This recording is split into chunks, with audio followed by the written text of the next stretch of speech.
Subhanahu wa ta'ala ditentukan 3 kelas, nggak mungkin sama. Kenapa tidak sama? Karena memang ada orang-orang tertentu yang akan dijadikan kekasih Allah, dan ada orang yang dicintai Allah tapi tidak dijadikan kekasihnya. Allah suka tapi tidak dijadikan kekasihnya. Dan ada orang yang tingkatannya itu sholihin,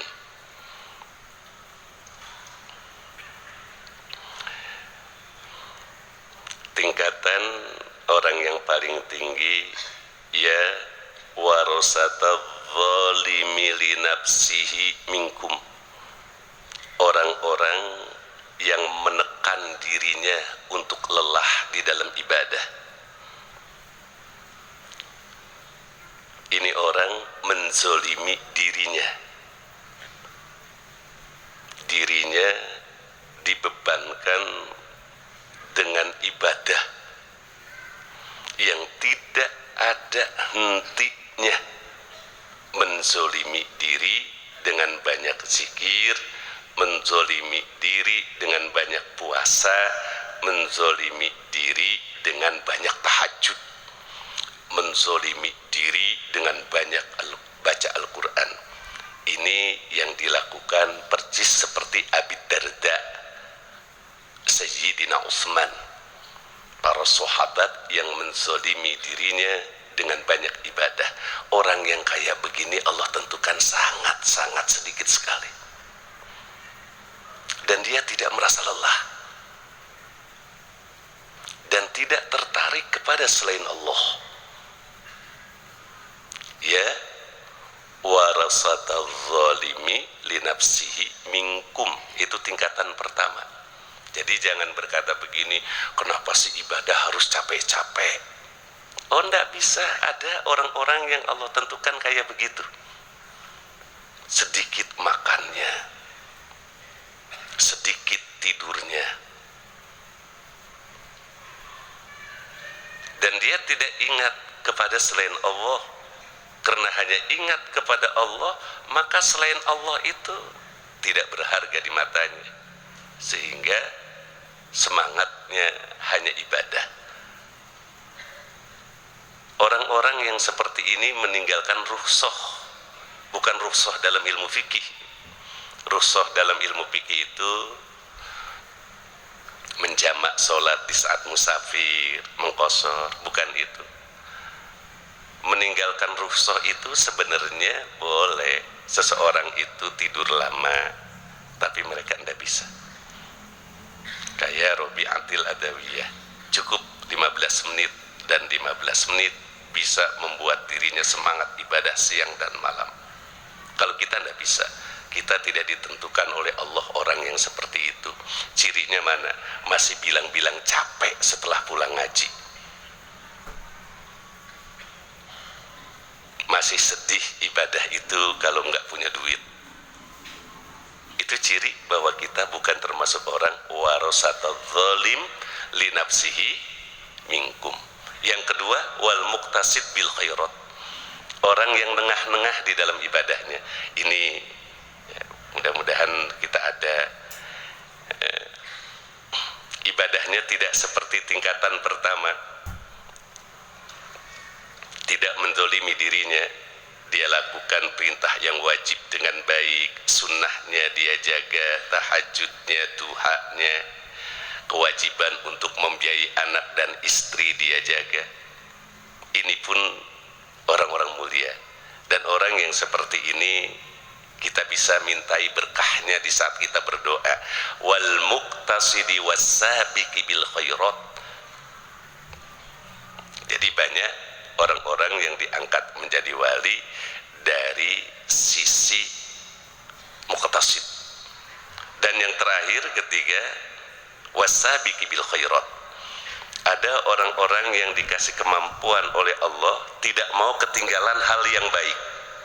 Pokoknya di mana ada hal yang baik dia ikut. Bahkan sabik, sebelum orang melakukan ibadah kebaikan dia udah duluan. Contohnya kalau sholat subuh Orang-orang sholat subuh itu misalnya 4:30, dia jam 4 udah duduk di sejadah. Ini as-sabiq bil khairat, orang-orang yang duluan sebelum orang lain melakukan ibadah. Atau kalau kayak ngajinya jam 8, tapi jam 4 udah datang ke pondok, itu as-sabiq bil khairat. Mudah-mudahan kita paling enggak masuk yang mana ini?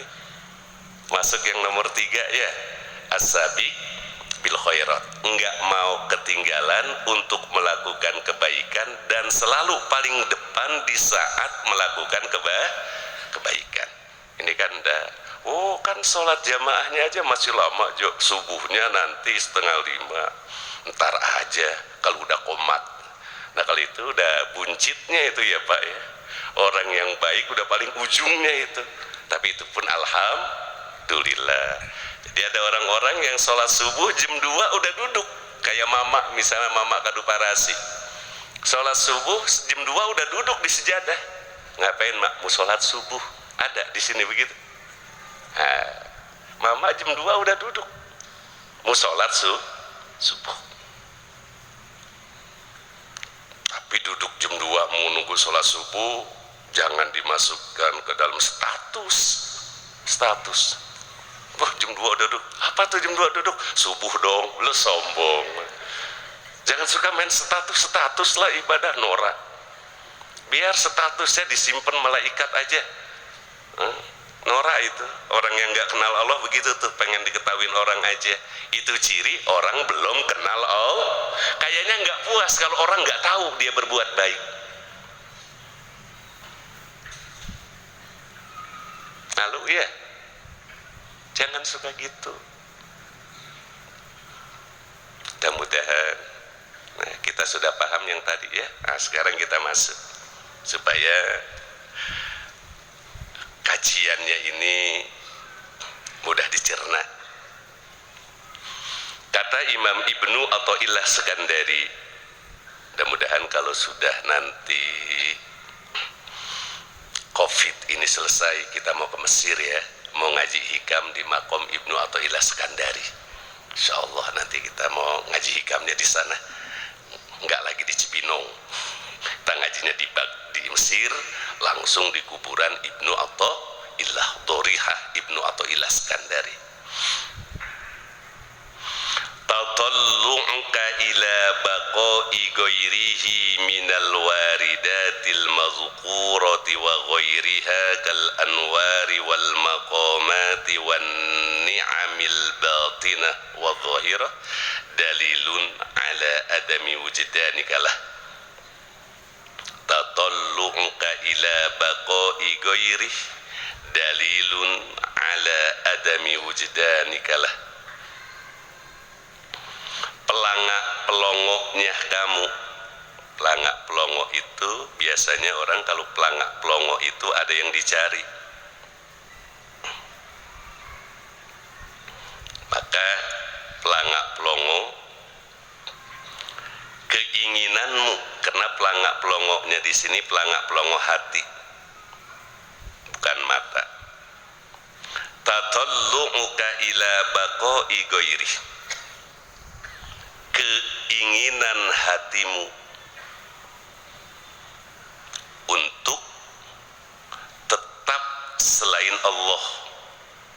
Ada keinginan hatimu supaya selain Allah itu selalu ada, selain Allah selalu ada.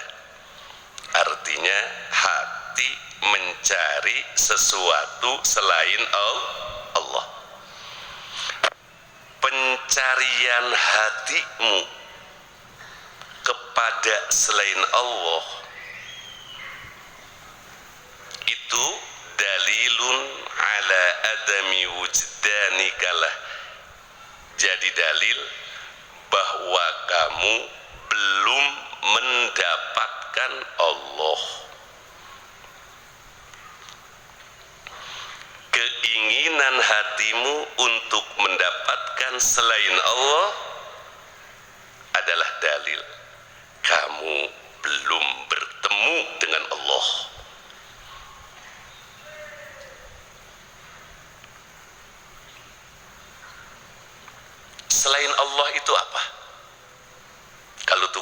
zikir. Kalau tukang zikir pasti zikirnya bukan pengen dunia, bukan pengen pangkat. Nauzubillah min dzalik. Zikirnya orang yang tukang zikir atau salikin biasanya ada keinginan selain Allah itu di bayanan minal waridat al-mazkurah, ingin mendapatkan tajalli. Keinginanmu untuk selalu mendapatkan tajalli, keinginanmu untuk mendapatkan wusul waridat wa ghairiha kal anwar wal maqamat, keinginanmu untuk mendapatkan selain Allah seperti cahaya-cahaya di dalam tajalli, keinginanmu untuk mendapatkan maqamat, maqam sabar, maqam ridho, itu kan bisa diduduki. Kalau maqam itu bisa diduduki, sabar itu bisa diduduki, sehingga orang yang sabarnya disebut sobirin. Syukur itu maqam, sehingga orang yang pandai bersyukur disebut dengan syakirin. Keinginanmu untuk menduduki satu makom dalam setiap makom perjalanan ma'rifat, kamu hanya ingin mendapatkan itu, termasuk kamu hanya menginginkan ni'am al-batinah wal-zahirah. Ni'am batinah itu khusyuk, kamu ingin khusyuk. Wal-zahirah itu pancaran dari kehusuan, tentram. Orang kalau khusyuk Pak, hidupnya tentram. Kenapa orang-orang banyak yang enggak tentram di dalam dunia ini, gelisah? Karena sholatnya tidak khusyuk. Orang kalau khusyuk tidak pernah dia bercerita tentang kegelisahan, karena hidup semuanya sudah ditentukan Allah, kita tinggal menjalani kok. Ni'am al-batinah khusyuk, karena khusyuk adalah pekerjaan hati, wadh-dhahirah efek dari kehusyuan, akhlaknya bagus. Makanya orang yang khusyuk itu kayak orang ria.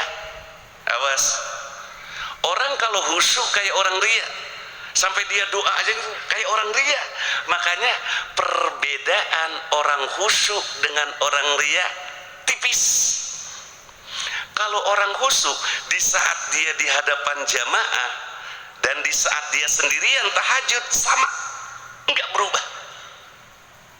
Orang ria cakepnya kalau bareng-bareng doang, kalau banyak orang, kalau malam naruh tangan entah di mana. Jadi bedanya tipis, awas. Makanya banyak orang-orang yang khusyuk itu disebut ria. Kayak Imam Junaid al-Baghdadi, kamu ria amat di dalam ibadah, karena memang khusyuk. Tapi di saat dia sendiri malam, nggak beda dengan dia berada di tengah jamaah. Makanya Yai Rory termasuk Muhammad pernah ngomong begini, Anda itu yang suka dandan di depan umum dengan pakaian kebesaran ulama di saat tahajud, begitu enggak? Kalau tidak, Anda ria. Mama begitu. Kan murid-murid mama itu banyak yang pakai udeng-udeng. Sia nganggo arudeng tah imama. Pakai sorban dibelit-belit begitu. Mama mau nanya, di saat kamu tahajud begitu tidak? Kalau tidak, berarti kamu ria. Itu makanya kalau orang thariqah doa kayak orang ria ya, cuma bedanya nanti malam pun sama. Makanya Yai Rory itu kalau dia mau tahajud sampai ke kumur pakai kembang mawar Pak. Tahajud nih ke kumur pakai kembang mawar, bukan aja bajunya wangi, ke kumurnya aja pakai kembang mawar. Sebelum ada lestrin itu dulu, kan itu belum lama. Sampai begitu mau menghadap Allah, kukunya rapi. Masa ahli torikoh kukunya hitam, robana hitam kukunya. Kata malaikat, torikoh naon.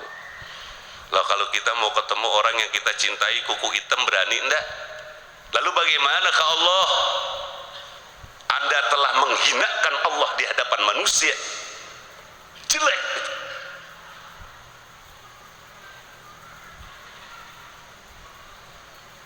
Hanya nanti dalam torikoh, kalau kita sudah sampai akrobiyah, kalau guru udah ngasih sorban, itu didandanin. Ada aja jetuka, kalimatnya khusus Pak. Dalam torikoh, murid-murid yang sudah mendapatkan hirqoh, karena dia sudah selesai akrobiyah. Akrobiyah itu Allah lebih dekat dari urat nadimu, baru ini diturunin. Ada doanya, ntar dipakai tahajud. Itu si santri yang udah mendapatkan akrobiyah itu lebih cantik penampilannya dibandingkan dia kumpul dengan jamaah. Emangnya torikoh apa? Baca buku terus ngamalin, baca hikam amalin. Emangnya Anda ketemu Ibnu Athaillah apa? Nggak bisa. Sodron an sodrin, musyafahatan an musyafahatin. Mulut guru didengar dengan telinga murid, masuk ke hati. Pancaran cahaya hati guru tatkala dia menyampaikan ilmu masuk langsung ke dada, dan malamnya dilihat oleh seorang guru. Torikoh itu bukannya cuma rame-rame begini doang, zikir ntar masing-masing di rumah pada main HP lagi. Bukan. Kalau ini hanya wazifah yang diterangkan sama Kiai Endang kemarin tuh waktu di Ustadz Hafid. Kalau kita kumpul ini ibarat ngegetok batu yang keras bareng-bareng, trek, sekali gentakan pecah. Kalau bareng-bareng mah hati kita kan keras, kalau sendirian itu susah lembutnya. Dengan bareng-bareng itu cepat hancurnya. Udah tahu batunya besar, kagak bilang enggak minta tolong sama tetangga, diketokin setiap hari 5 tahun kagak pecah-pecah. Apalagi bari tahu urat batunya, bari bareng-bareng, nggak harus lama, 3 kali juga beres. Tukang batu mah trok pecah, tahu uratnya. Bari cara ngangkat palunya tahu.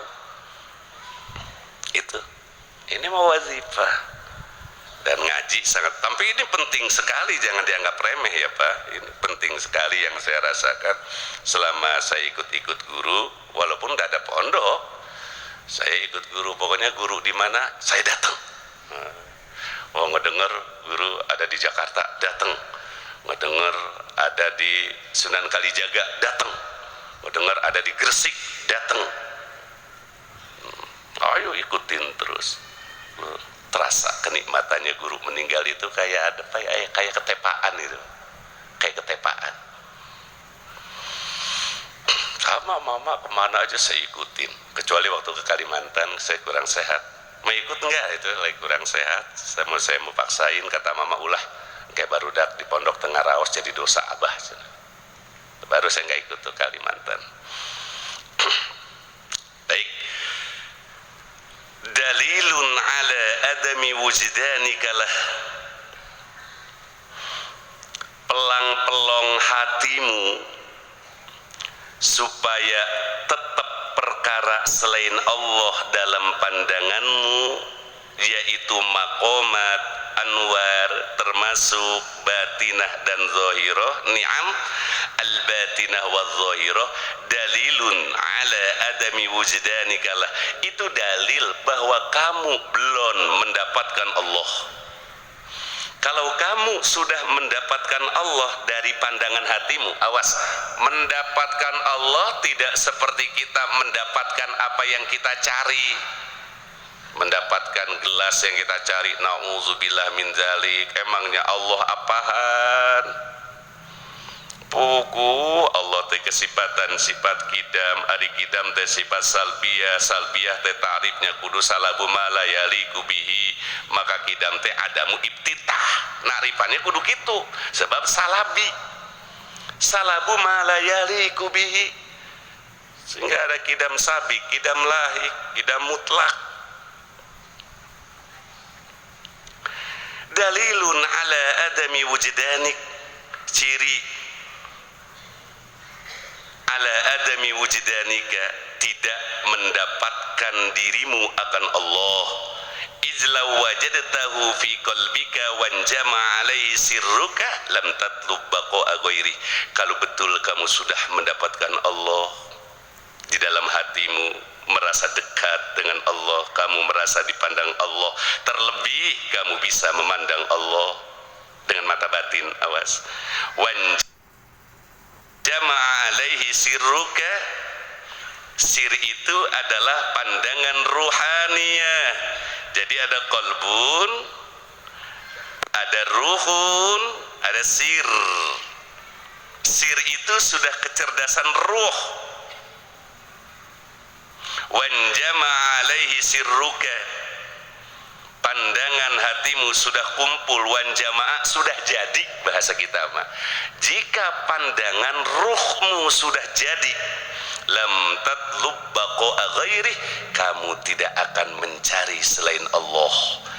Jika kamu sudah dekat dengan Allah, sudah mengenal Allah, kamu tidak akan meminta kehusuan, kamu tidak akan meminta kenikmatan batin, dan tidak akan meminta kenikmatan dohiroh, termasuk tidak meminta surga.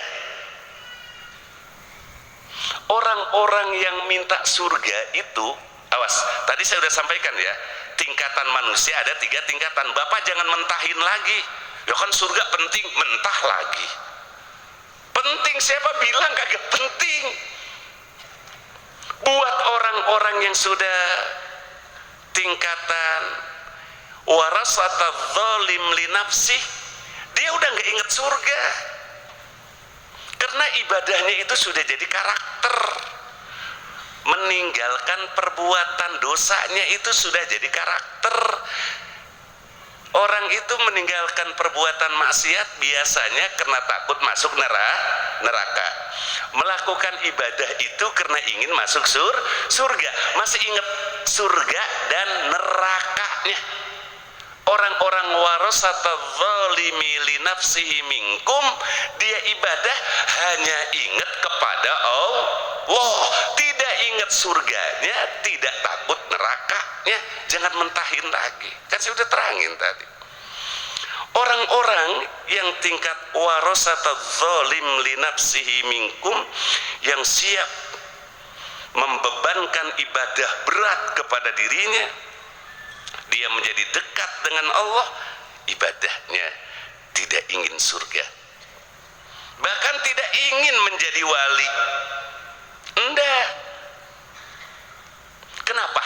Karena dia sudah dekat dengan Allah. Allah selalu bisa dia pandang keagungannya melalui mata hatinya, sehingga dia tidak ingat keagungan surga. Surga itu apa? Makhluk itu. Makanya ilahi anta maksudi. Awas, saya bolak-balik, kadang-kadang suka dipotong omongan saya ini. Oh, kata akang surga mah nggak penting. Boh, sembarangan, pogu subuhnya juga masih kesiangan ngomong begitu. Nggak boleh. Bukan begitu maksudnya. Buat tingkatan orang yang warasata zalim li nafsihi minkum, dia sudah tidak ingat surga, sudah tidak ingat neraka, sehingga dia tidak ingin dalam ibadahnya untuk memiliki makom. Ibadahnya tidak pengen menjadi wali, apalagi ibadahnya pengen dimuliakan manusia, pengen di alam manusia, pengen disebut bager oleh manusia, pengen disebut kiai oleh manusia, pengen disebut pinter oleh manusia. Tidak, karena dalam pandangannya hanya ada Allah. Jadi ingatnya hanya Allah, Allah, Allah. Itu kan seperti orang santri mesantren rajin pengen jadi kiai, kalau udah jadi kiai nggak pengen jadi kiai, orang udah jadi kok. Betul Pak? Betul. Ada orang nyari duit capek pengen kaya, orang kalau udah kaya ya nggak harus mencapaikan dirinya, nggak harus kerja lagi. Kira-kira ada nggak orang kaya di dunia? Ya kagak, semuanya masih pada kerja ya, masih nyari duit. Yang kaya itu Allah dan orang-orang yang memahami kekayaan Allah. Bari hatinya siap, memang tidak ada selain Allah yang paling kaya, sehingga dia cukup kenyang dengan Allah. Nah, orang-orang yang seperti itu sedikit.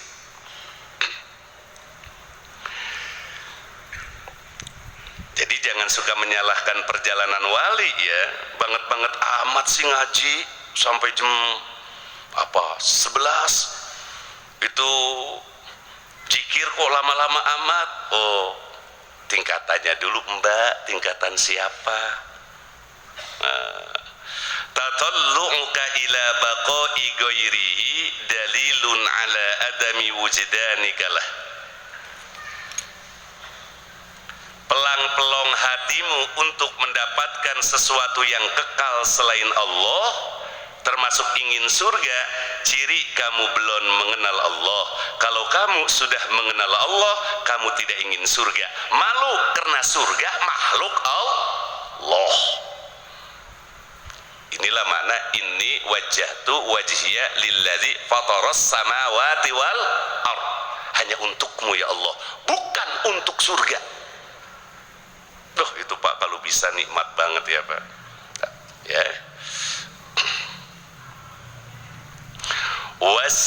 Wastihashuka li fuqdani ma siwa dalilun ala adami wuslatika bih.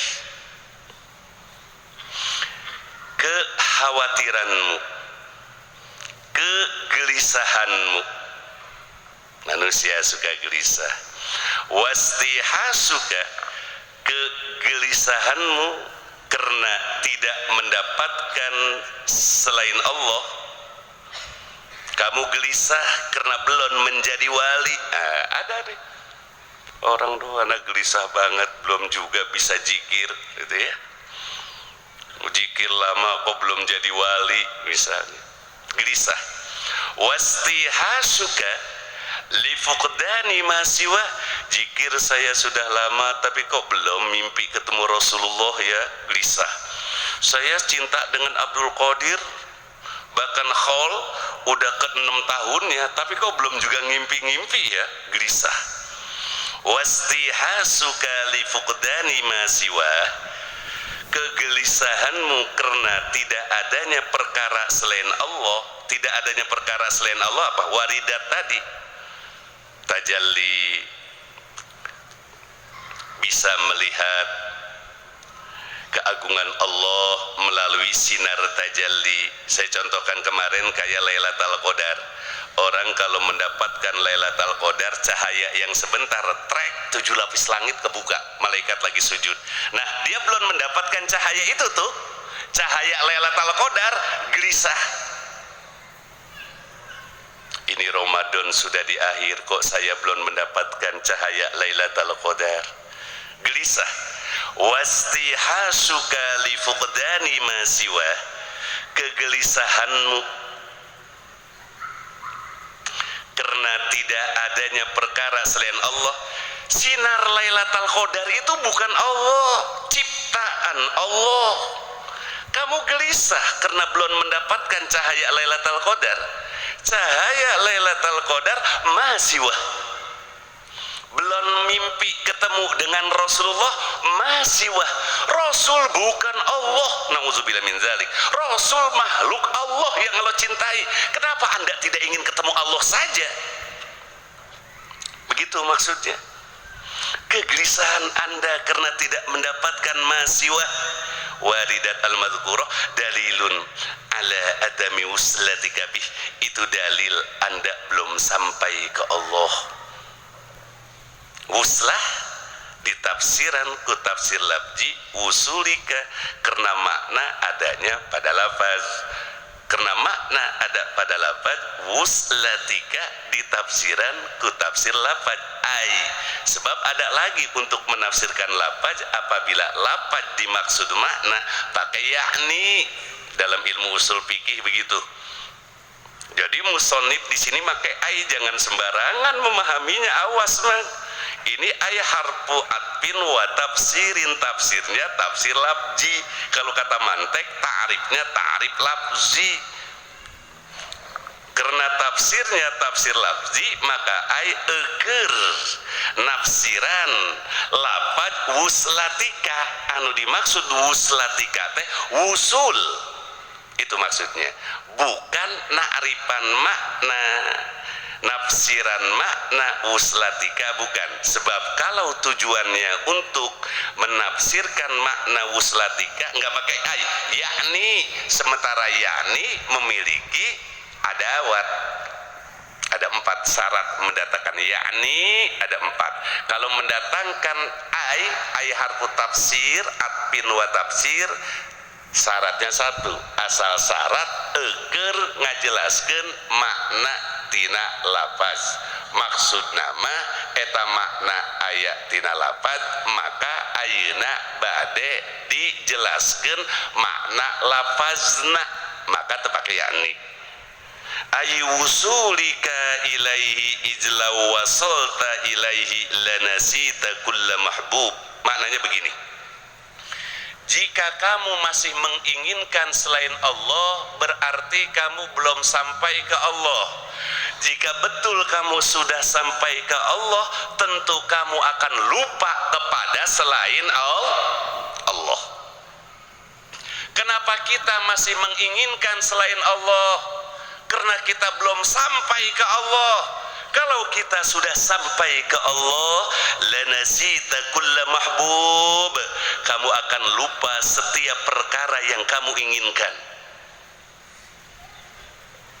Kalau orang hatinya sudah duduk di hadapan Allah, maka dia tidak akan pernah ingat kepada sesuatu yang dia ingini, karena dia sudah sampai. Walam tastawkhis inda faqdi syai'in siwa, dan dia tidak merasa gelisah dengan sesuatu yang ada. Sesuatu itu selain Allah, dia cukup dengan Allah. Kalau kita inni wajjahtu wajhiya lilladzi fataras samawati wal ard inna salati wa nusuki, tapi kenyataannya kita tentrem kalau kita punya dunia. Itu ciri kita belum dikasih jalan mengenal Allah. Kalau orang sudah dikasih jalan mengenal Allah, selain Allah tidak ada nilainya. Itu ilmu tinggi, kayak Syekh Abdul Qadir Jailani. Syekh Abdul Qadir Jailani itu tauhidnya apa? Ya, wa tauhiduhu tafrid.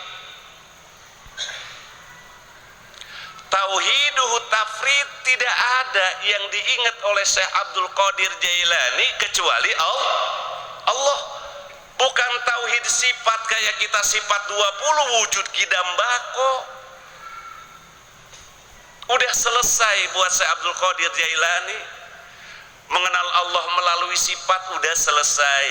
Karena beliau tingkatannya udah tauhid ayan, bukan lagi membicarakan sifat, tapi sudah langsung zat. Karena sudah langsung jihad, maka tauhidnya tentu tauhidut tafrid wa tauhiduhu tafrid. Jadi di mata Abdul Qadir Jailani tidak ada keagungan kecuali milik Allah, bahkan lupa kepada dirinya. Dirinya aja nggak bernilai di mata Abdul Qadir Jailani. Beda dengan kita, merasa diri ini angkuh, memiliki nilai, pengen dimuliain orang. Padahal orang-orang yang tauhidut tafrid mengajak orang lain untuk mentauhidkan Allah, bukan memuliakan dirinya. Nggak ada orang yang tauhidut tafrid tangannya dicium, hatinya lupa ke Allah. Nggak ada. Nah, kalau kita dicium tangan lalu ada kebanggaan, kita belum mengenal Allah, cuma mengenal diri kita. Paham? Makanya benar guru-guru saya berkata, hati-hati. Kamu nih yang tangannya suka diciumin, kalau hatimu lupa ke Allah, dosanya gedean kamu. ngerasa kamu ini berhak dicium.